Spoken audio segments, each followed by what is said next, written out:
할렐루야. 새벽을 깨우기가 쉽지 않죠. 새벽을 깨워 기도하시는 여러분들에게 하나님께서 특별히 은혜와 복을 허락하시기를 축복합니다. 다윗이 유다의 왕이 되었을 때 사울의 군사령관 아브넬이 사울의 아들 이스보셋을 데리고 요단강을 건너서 마하나임 야복강 근처에 있는 마하나임에 가서 이스라엘의 왕으로 세웁니다. 8절과 9절 말씀입니다.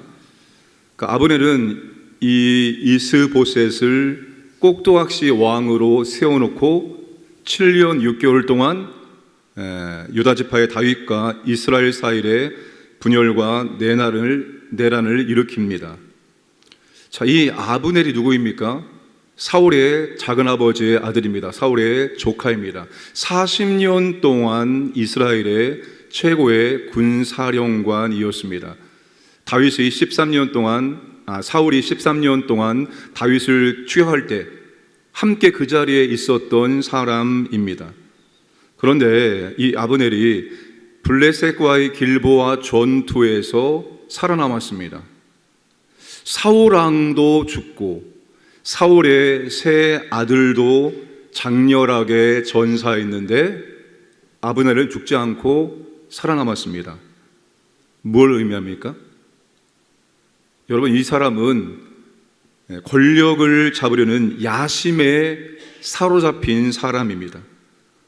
여러분, 아브넬이 사울의 조카이면서 사울의 군사령관입니다.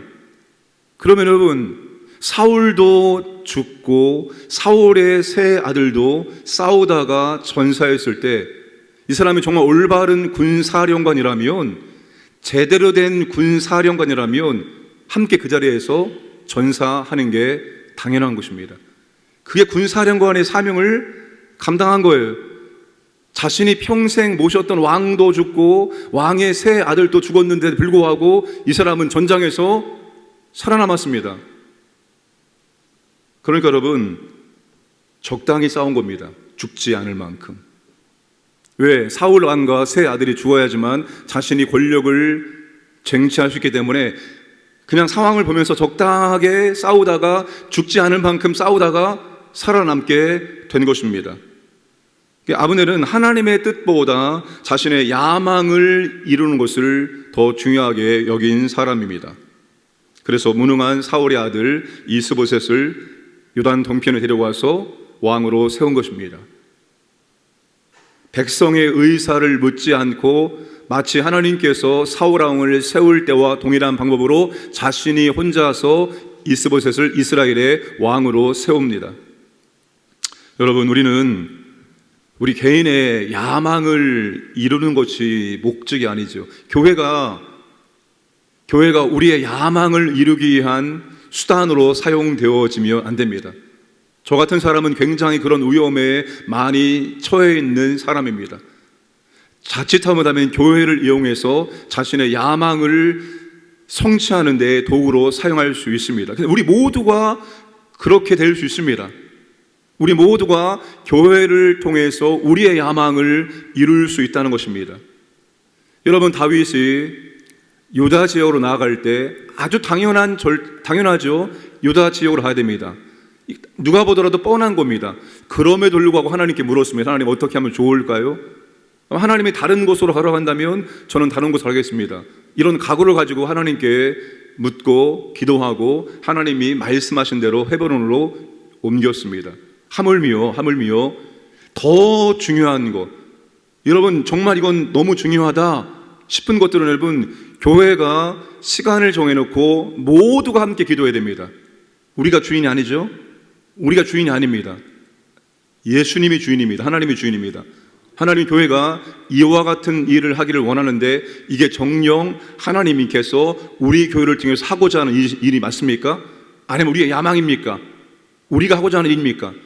교회 전체가 그 문제를 놓고 기도하는 시간을 정해서 충분히 기도하고 하나님의 음성을 들어야 됩니다. 하나님이 하기 원하신다 하면 하는 것이고, 하나님이 아니다 하면 아무리 좋아도 아무리 선해도 우리는 하지 말아야 됩니다. 교회는 우리의 야망을 성취하는 것이 아니라 하나님의 뜻, 각 교회마다 하나님의 뜻이 있습니다. 교회가 다 똑같습니까? 다 다릅니다. 형편과 처지가 다 다릅니다. 하나님이 이 교회는 이렇게 사용하기를 원하시고 저 교회는 저렇게 사용하시길 원하시고, 하나님의 뜻을 우리가 충분히 묻고 하나님께서 기뻐하시고 원하실 때 우리가 그 일들을 해 나갈 수 있어야 됩니다. 그러니까 여러분, 우리는 우리 개인의 야망도 하나님의 뜻을 이루기 위해서 기꺼이 포기해야 합니다. 요나단이 그랬죠. 요나단은 하나님의 뜻이 다윗이 왕이 되는 것임을 알고 자신의 야망 다 내려놓았습니다. 그런데 아브넬은 다윗이 이스라엘의 왕이 될 것을 알면서도 하나님의 뜻을 어기면서 자신의 야망을 성취하기 위해서 적당히 싸우고 살아남아서 무능한 사울의 아들을 이스라엘의 왕으로 세워놓고 자신의 야망을 성취하기 위해서 이제 유다의 다윗과 싸움을 시작합니다. 오늘 본문은 7년 6개월간 계속된 내란 사건 중에서 아주 참혹한 백병전을 소개해 주고 있습니다. 이 백병전이야말로 아주 무정하고 그리고 무모하고 무책임한 전쟁이었습니다. 자, 아브넬이 기브온의 큰 못에서 다윗의 신하 요압에게 도전장을 냅니다. 14절 말씀이죠. 아브넬이 요압에게 이르되 원하건대 청년들에게 일어나서 우리 앞에서 겨루게 하자. 요압이 이르되 일어나게 하자 하며, 양편에서 대표 아주 건장한 청년들 12명을 뽑습니다. 그리고 이들이 싸워서 이기는 쪽이 최종 승리하는 것을 하자고 아브넬이 제안합니다. 요압이 이 제안을 받아들입니다. 그런데 이 양편의 싸움이 얼마나 참혹하고 잔인하고 무모한 싸움인지 그 이름을 뭐라고 짓습니까? 헬갓 핫수림이라고 짓습니다. 날카로운 칼의 밭. 자, 16절 보세요. 각기 상대방의 머리를 잡고 칼로 상대방의 옆구리를 찌르매 일제히 쓰러진지라. 그러므로 그곳을 헬갓 핫수림이라 일컬었으며 기브온에 있더라. 어떻게 싸운 겁니까? 두 사람이 딱 맞붙어서 머리를 잡고 칼을 찌른 거예요. 마치 게임을 하듯이 이 아브넬과 요압, 이 두 사람의 자존심과 힘겨루기 때문에 양측의 무고한 청년들이 그 자리에서 죽음을 당하게 됩니다. 아주 허무하게 목숨을 잃어버리게 됩니다. 여기서 끝나지 않습니다. 자, 아브넬과 이스라엘 편이 패배했습니다. 그런데 패배를 인정하지 않았습니다.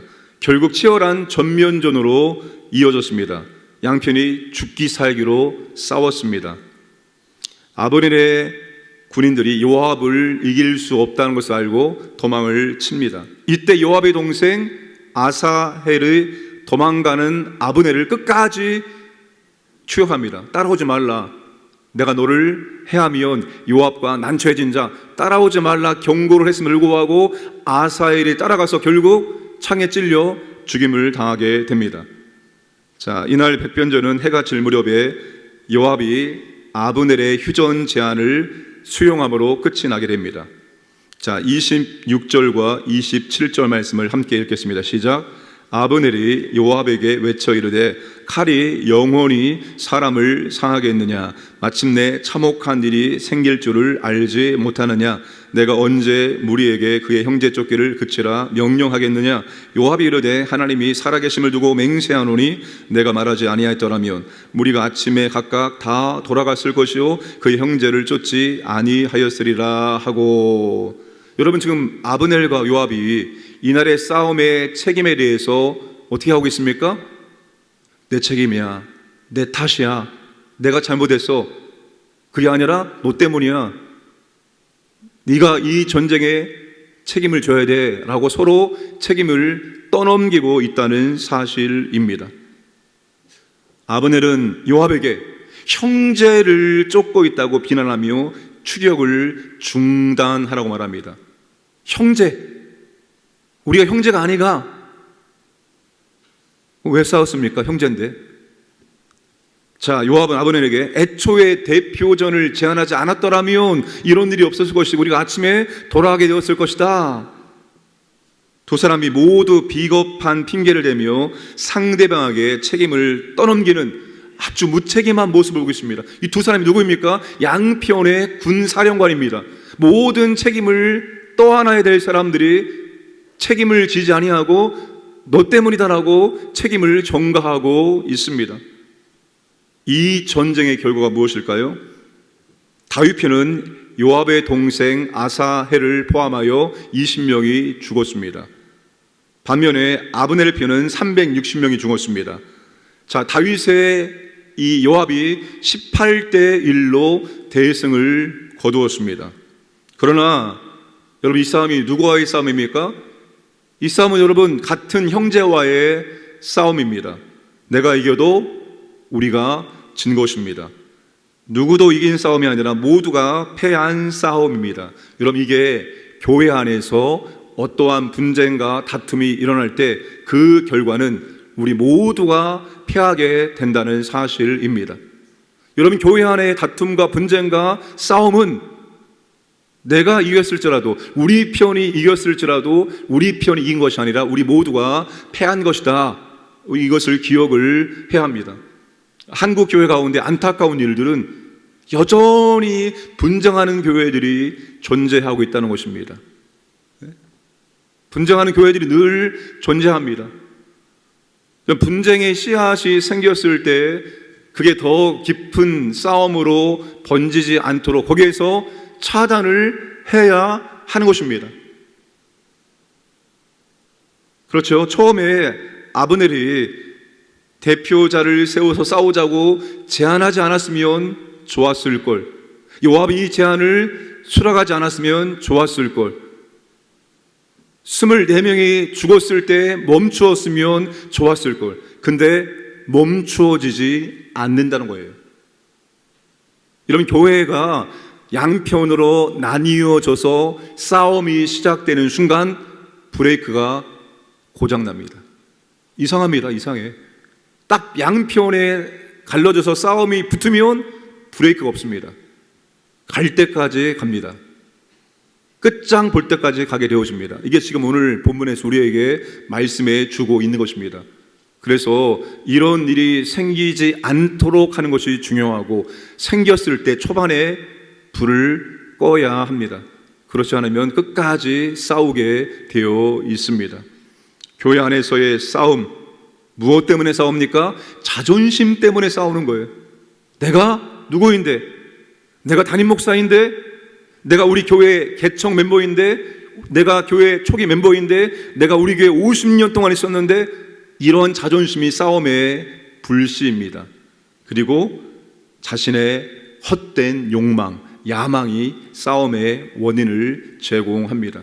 그러니까 여러분, 자존심과 헛된 욕망을 가지고 있으면 언제나 그 사람 주변에는 다툼과 분쟁과 싸움이 일어날 수 있다는 사실입니다. 그러므로 우리가 자신의 헛된 야망과 욕망을 쫓아가지 아니하고 누구를 쫓아가야 됩니까? 누구를? 우리 안에 계신 성령님을 쫓아가야 됩니다. 성령님의 내조하심과 성령님의 통치하심을 받아야만 우리가 헛된 욕망을 죽이고 우리의 야망을 죽이고 우리가 성령의 사람으로서의 사명을 감당할 수 있습니다. 갈라디아서 5장 16절, 내가 이루노니 너희는 성령을 따라 행하라.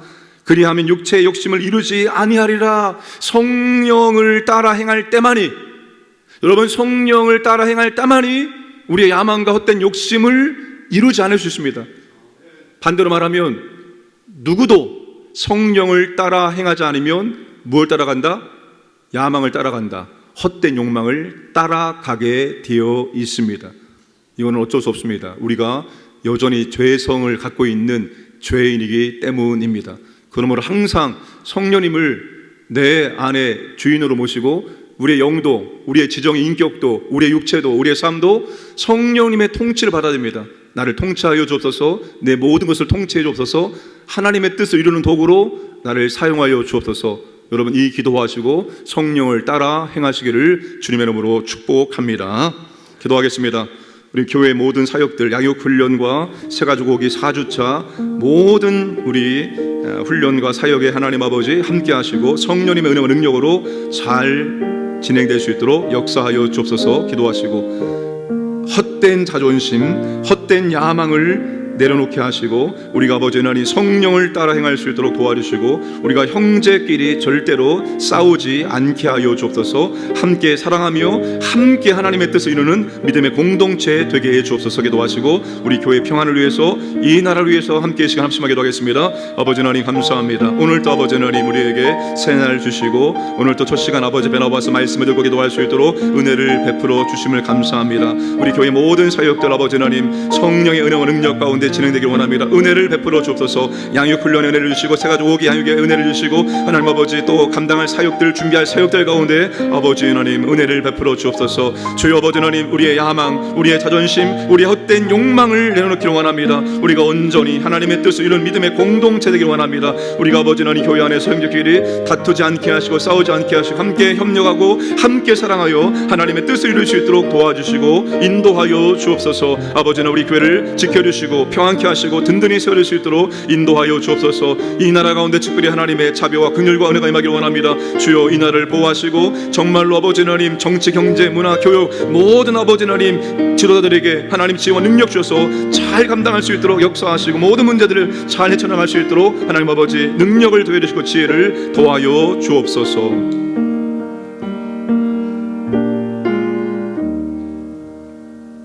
은혜와 사랑의 아버지 하나님 오늘도 우리에게 새날 주시고 깨워주시고 하루의 첫 시간 아버지 앞에 나와서 말씀을 듣고 기도할 수 있는 은혜 주심을 진실로 감사를 드립니다. 아버지 하나님 우리의 헛된 야망 때문에 우리의 욕심 때문에 우리의 자존심 때문에 우리가 형제와 싸우지 않도록 은혜를 베풀어 주옵소서. 우리의 모든 헛된 욕망을 다 내려놓게 하시고 오직 성령을 따라 행할 수 있도록 인도해 주심으로 우리 모두가 함께 협력하여 하나님의 거룩한 뜻을 이룰 수 있도록 인도하여 주옵소서. 특별히 아버지 하나님 하나님께서 우리 교회를 이곳에 세우시고 58년 동안 인도하셨습니다. 우리 교회를 세우신 계획과 목적이 온전히 이루어지길 원합니다. 하나님 아버지 우리 교회를 통해서 하시고자 하는 일이 무엇입니까? 우리에게 허락해 주셔서 우리가 온전히 하나님의 소원을 이룰 수 있는 교회가 될 수 있도록 역사하여 주옵소서. 특별히 아버지 하나님 우리 교회 가운데 늘 평안하게 하시고 든든히 세워질 수 있도록 인도하여 주옵소서. 모든 사역 가운데 성령님의 은혜와 능력이 함께하길 원합니다. 우리가 기도하며 준비할 때 하나님의 은혜가 넘치는 사역이 되게 하여 주옵소서. 아버지 하나님 이 나라 붙잡아 주시고 인도하여 주옵소서. 정치, 경제, 교육, 문화 각계각층의 지도자들에게 지혜와 능력을 주심으로 그들의 책임을 다 감당할 수 있도록 은혜를 내려 주옵소서. 오늘도 기도하는 모든 기도의 동역자들에게 하나님의 은혜와 능력을 도와주시고 정말로 기도할 때 성령님 도와주셔서 하나님의 뜻대로 기도하게 하시고 그 모든 기도가 하나님의 은혜가 안에 풍성하게 응답될 수 있도록 은혜를 내려 주옵소서. 오늘도 광연의 모든 가족들 하나님께서 머리끝부터 발끝까지 그 가정, 자녀들, 직장, 사업장, 물질 모든 것들을 지켜주시고 오늘도 하나님의 존재와 하나님의 성품과 능력을 경험하고 하나님께 감사와 찬송과 영광 돌리는 복된 날을 살아갈 수 있도록 인도하여 주옵소서. 감사드리며 모든 말씀 예수님의 이름으로 기도드리옵나이다. 아멘.